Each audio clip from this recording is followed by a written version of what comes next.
The small town of Savona in northern Italy is known as the city of popes. Two powerful pontiffs came from here, and yet this is home to the latest case of clerical sex scandal that has shocked the Catholic Church. Francesco Zanardi was sexually abused by a priest when he was 14 years old. He reported the crime 10 years ago, but says he's finding it hard to get justice. I reported the abuse first to the church, but they did nothing about it. So I went to the authorities, but the statute of limitation had expired.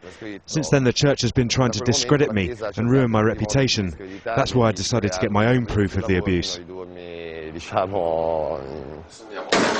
Zanardi secretly recorded hundreds of conversations between him and members of his diocese, breaking the code of silence that prevented the priest from being prosecuted.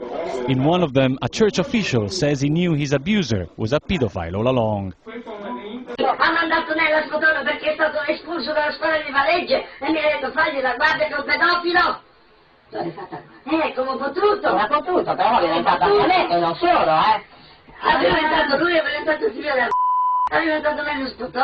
In another recording, he confronted his attacker. He didn't get an outright confession, but at least he received an apology. Sai quando è stato avere rapporti sessuali? A 26 anni.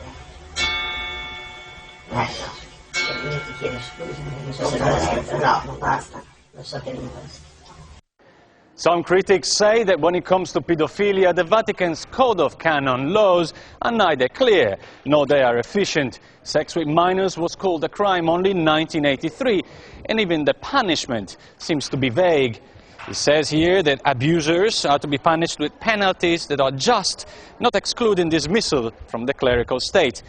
The recent events in Europe have revealed that, instead of being dismissed, many abusers have simply been relocated to different parishes.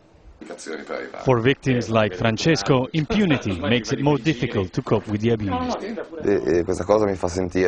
It makes me feel like an accomplice, because I couldn't stop him from doing to others what he's done to me.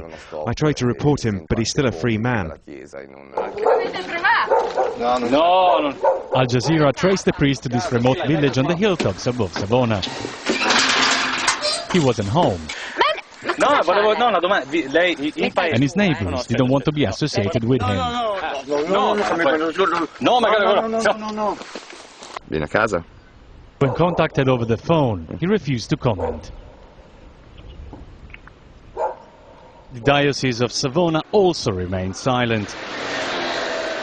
The recordings are now in the hands of prosecutors, who have opened a case against the priest. If found guilty, he will reignite a scandal that has already caused much damage to the Catholic Church. Claudio Lavanga, Al Jazeera, Savona.